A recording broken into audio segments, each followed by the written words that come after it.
पत्नी ने न जाने क्या किया था कि पति ने उसे एक के बाद एक कई थप्पड़ जड़ दिए।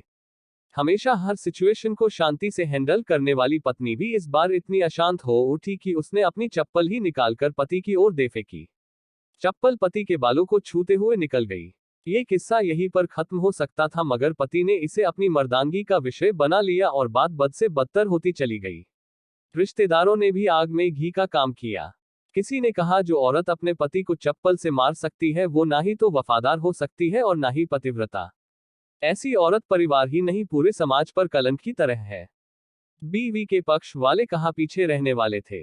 किसी ने कहा, 21वीं सदी में भी जो स्त्री के साथ मारपीट करते हैं उन्हें तो जेल भेज देना चाहिए। तो कोई कहता, जरूर उसको कोई और पसंद आ गई होगी इसलिए अब पत्नी से मारपीट करने लगा है। बात कोर्ट तक पहुंच गई। दोनों पक्षों ने एक दूसरे के खिलाफ केस फाइल कर दिया। पति ने चरित्रहीन होने का तो पत्नी ने दहेज और शारीरिक उत्पीड़न का आरोप लगाया। 2 वर्षों से अधिक समय के लिए केस चला था। इन 2 वर्षों के दौरान दोनों पति पत्नी अलग अलग रहे थे। इन 2 वर्षों के दौरान दोनों पक्षों के समर्थकों की संख्या कम हो गई थी। पहले जहां दोनों पक्षों में समर्थकों का समूह होता था, अब गिने चुने लोग रह गए थे। पति और पत्नी दोनों की आर्थिक स्थिति भी इस समय के दौरान नीचे गिर चुकी थी।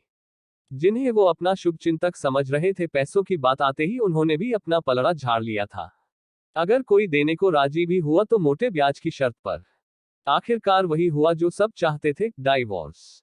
हर कोई खुश था, दोनों पक्षों के रिश्तेदार, उनके माता पिता और दोनों के वकील। लेकिन 5 साल की सुखद शादी और एक सुंदर बेटी होने के बाद मिले इस डाइवोर्स से पत्नी मूक थी और पति शांत।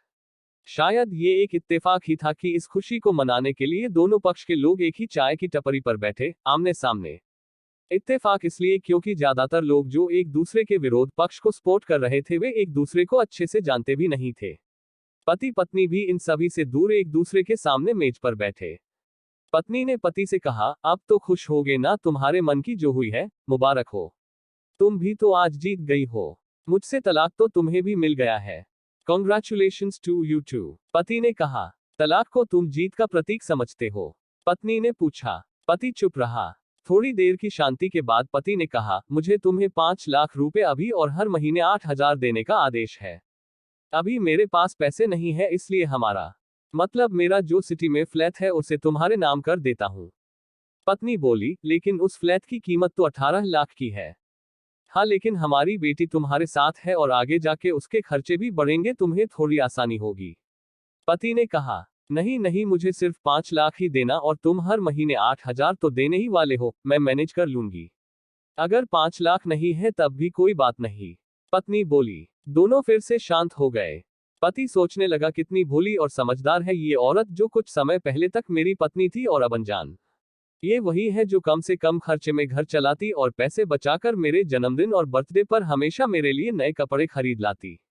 कभी बीमार भी हो जाती तो पैसे बचाने के लिए मुझे मालूम न होने देती और घरेलू नुस्खों से अपना इलाज कर लेती, मगर घर में कोई और बीमार होता तो तुरंत डॉक्टर के पास लेकर जाती। मेरी ही मति मारी गई थी, मैं ही अपनी झूठी मर्दानगी के चक्कर में इतनी बड़ी गलती कर बैठा।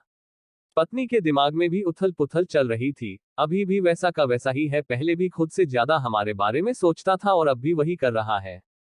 ये वही आदमी है जो मुझे एक्सीडेंट से बचाने के लिए खुद मोटरसाइकिल के आगे कूद पड़ा था और अपनी उंगली तुड़वा बैठा था। पता नहीं कौन सी मनहूस घड़ी में झगड़ा कर बैठी। पति ने मौन तोड़ते हुए पूछा, अब तुम्हारे कमर का दर्द कैसा है? ज्यादा तकलीफ तो नहीं होती? पत्नी हल्का सा मुस्कुराए और बोली, अभी भी होता है, अब तो पेट में भी क्रैम्प्स उठते हैं। वो तो होगा ही, तुम योगा या कसरत भी तो नहीं करती हो। अब किसी गायनेकोलॉजिस्ट को जरूर दिखा देना। पति ने कहा, तुम बताओ, तुम्हारा अस्थमा कैसा है अब? क्या अब भी दौरे पड़ते हैं? पत्नी ने पूछा। हाँ पड़ते हैं, पहले से ज्यादा, क्योंकि अक्सर इन्हेलर भूल जाया करता हूँ, याद दिलाने के लिए तुम जो नहीं हो अब।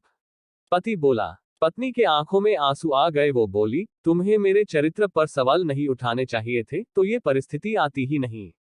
हाँ मैं जानता हूँ, तुम बहुत अच्छी हो, मुझसे गलती हो गई, बहुत बड़ी गलती। मैं लोगों के बहकावे में आ गया था। पति बोला, तुमने भी तो मुझ पर दहेज का इल्जाम लगाया था। वो बोला, गलत था और इस बात का मुझे भी पछतावा हुआ। पत्नी ने कहा। पति कुछ कहना चाह रहा था लेकिन हिचकिचा रहा था। पत्नी ने पूछा, कुछ कहना चाहते हो? वो बोला, क्या सब पहले जैसा नहीं हो सकता? क्या मतलब? पत्नी बोली, मतलब कि हम फिर से पहले की तरह पति पत्नी बनकर सच्चे दोस्त बनकर नहीं रह सकते। पति बोला, पर ये डाइवोर्स के पेपर दिखाते हुए पत्नी ने कहा, फाड़ देते हैं। पति ने अपने पास रखे डाइवोर्स के पेपर फाड़ते हुए कहा। पत्नी ने भी अपने पास रखे पेपर फाड़ दिए। सभी हैरान थे, वकील, रिश्तेदार और माँ बाप। पति पत्नी दोनों एक दूसरे के हाथ में हाथ पकड़े अपने घर की तरफ चले गए।